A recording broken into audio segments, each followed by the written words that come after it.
Woi, ngapain lu?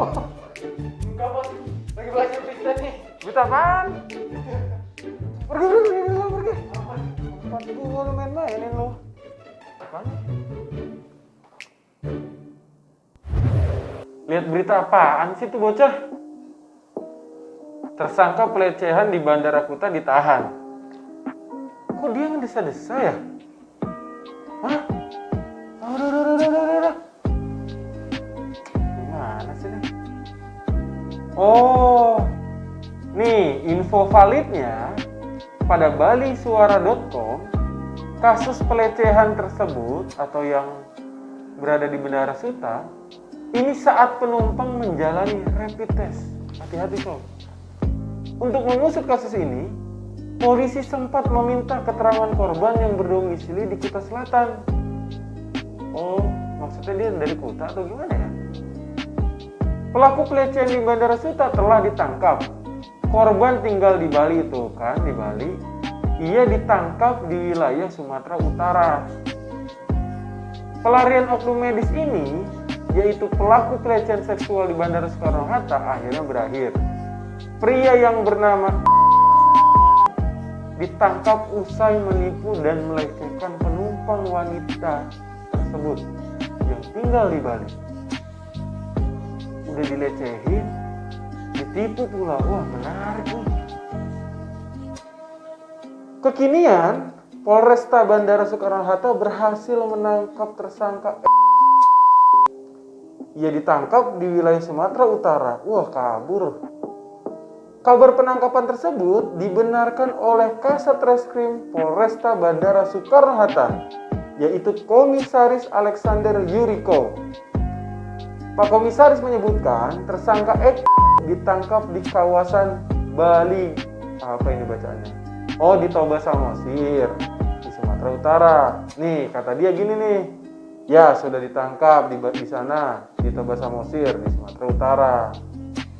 Pak Alex menyampaikan, kekinian tersangka pun telah digelandang ke Polresta Bandar Soekarno-Hatta untuk menjalani pemeriksaan. Tuh, udah jalan pemeriksaan sob. Polisi sebelumnya sempat melakukan pengejaran terhadap tersangka. Bener kan, lari dia. Sebab yang bersangkutan sempat menghilang alias melarikan diri dari tempat tinggalnya usai kasus yang menjeratnya viral di media sosial.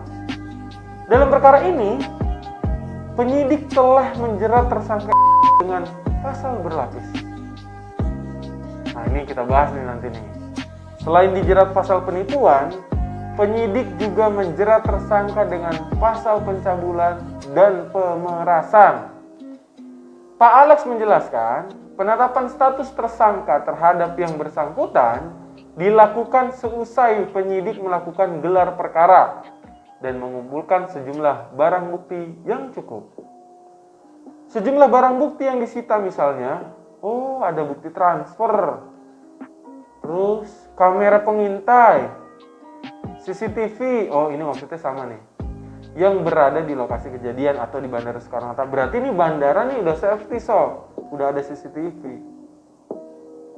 Alat bukti yang dikumpulkan pada proses penyidikan mengarah pada penetapan tersangka. Keren nih, Polres, cepet geraknya.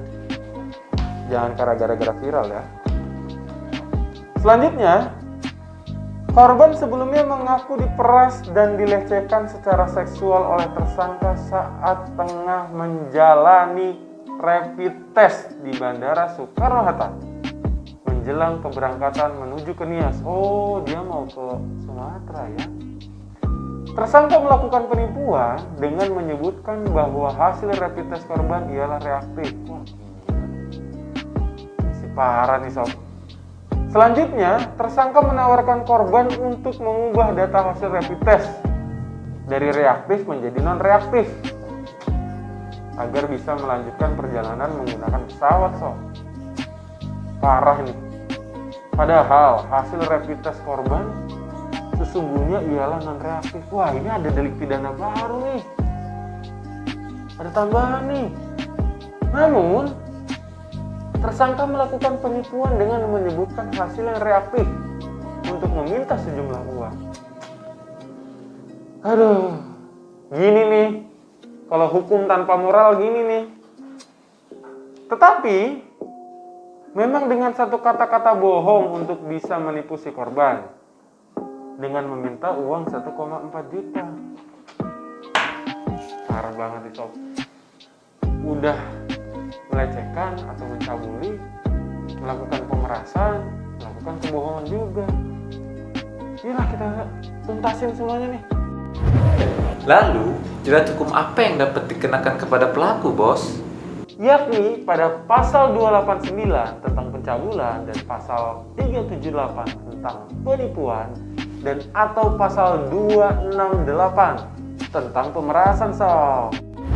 Yakni pada pasal 289 dijelaskan barang siapa dengan kekerasan atau ancaman kekerasan mengajak orang melakukan perbuatan cabul atau membiarkan perbuatan cabul, maka dipenjara 9 tahun sob.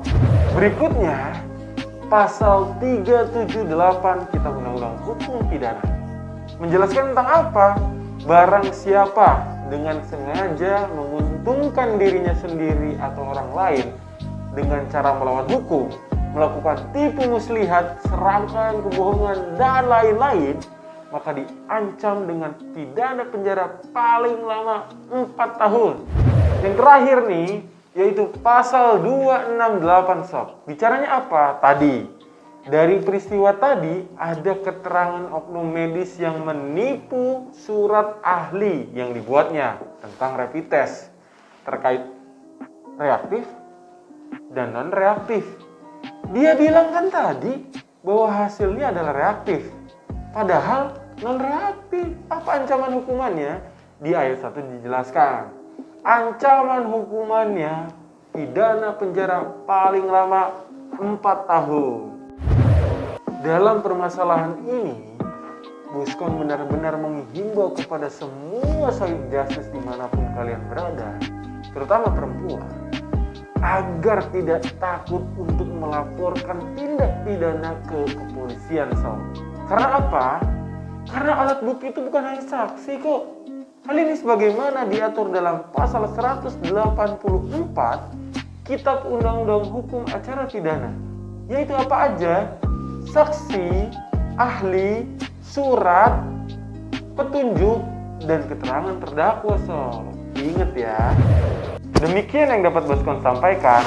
Ingat, jangan lupa subscribe, like, comment, and share.